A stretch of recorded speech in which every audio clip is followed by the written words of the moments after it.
At this time, we'd like to welcome Strikeforce middleweight Tim Kennedy, who you can catch on the cover of this month's issue of Black Belt magazine. Tim, thanks for taking the time to join Cage Religion Radio. Yeah, thanks for having me on. Now, getting things started, you're a highly decorated former United States Army sniper, recipient of the Army Bronze Star Medal. You've even competed as a mixed martial artist while serving as a Green Beret. I'm curious as to how your experience, in the Army is translated over to mixed martial arts. How's it been beneficial as opposed to a guy who just kind of walks into an MMA gym off the streets? I think, I've said it many times, but I think being a good soldier makes you a better fighter, and a better fighter makes you a better soldier. The discipline and focus that comes from being in the military translates really well to your MMA training. On the same token, the amount of time and dedication and skills that you learn in mixed martial arts between wrestling and boxing and jiu-jitsu and kickboxing, those are all tools that you get to put on your tool belt while you deploy overseas. So it really benefits both. Now, changing gears a bit, we're about 3 months into Zuffa's purchase of Strikeforce. What differences have you noticed so far being a Zuffa employee? Everything that I've seen thus far has been real positive changes.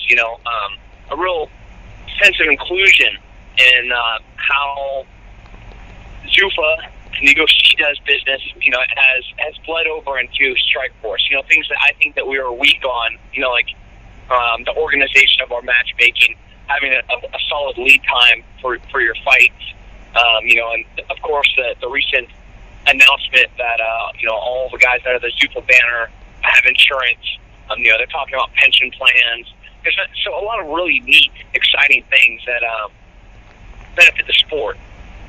Now, with that said, it's been about the same amount of time since you last competed, notching a submission victory over Melvin Manhoff. Has there been any talk of a next opponent for you? Yeah, I had a conversation on Tuesday with my manager about some potential opponents. Robbie Lawler is definitely still in the mix. I'm hungry for a lot of the top 10 guys right now. If I look at the rankings that came out today on a couple of different websites, with Brian Stann's recent victory, there are some changes. But some of the guys that are still up there: Jorge Santiago, Michael Bisping, Robbie Lawler, Jacare. Those are all guys that I'd really, really like to fight.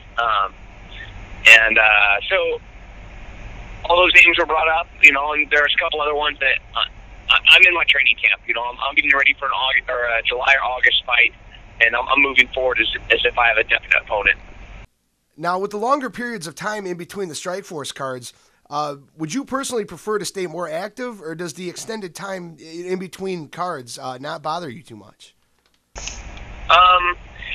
The military keeps me gainfully employed while I'm not fighting.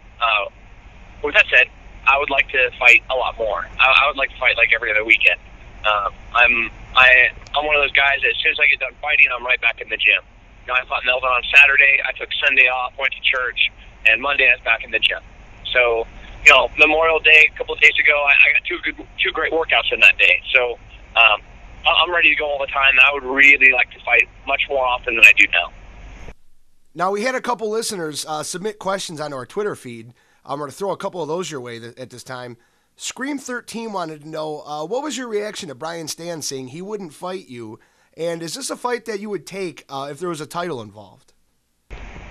Well, Brian and I are the same opinion. We want to represent the communities, groups, nonprofits, and fans that we work so hard to represent the best that we can and have the largest audience that follows us. So, but that audience is the same between us. So it doesn't really make sense for us to fight because they're going to really be, all the pro-military, the guys that like the clean-cut, well-spoken, not trash-talking, no tattooed dude.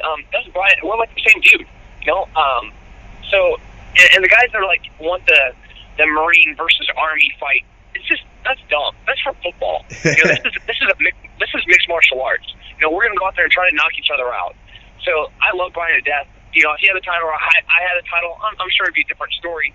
I have absolutely zero interest whatsoever in fighting my friend, my training partner, and a fellow soldier, most importantly. Like he and I, we're on the same team. Like, I mean, not like Greg Jackson, which we are, but the same team is like, we want to kill terrorists. Which, right. We want to represent the military community, a big team. Second question up from Twitter. Jerome Taylor asked, what fight interests you more, a rematch with Jacare or a match with Michael Bisping? Ooh, that's a really good question.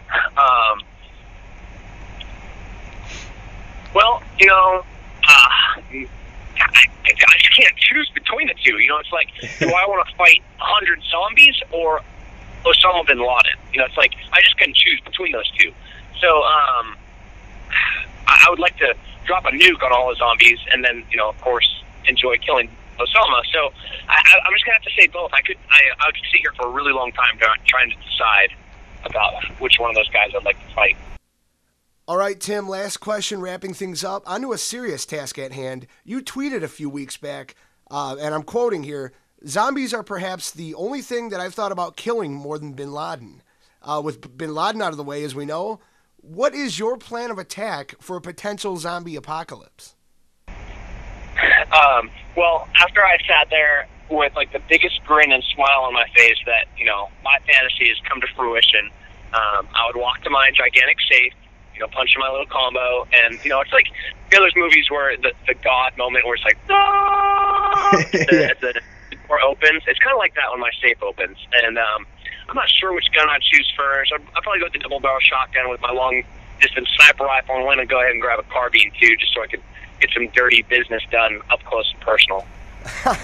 Well, with that out of the way, Tim, we just want to thank you once again for joining Cage Religion Radio. We really look forward to having you back on. Absolutely, anytime. Thanks for having me on. Really appreciate it.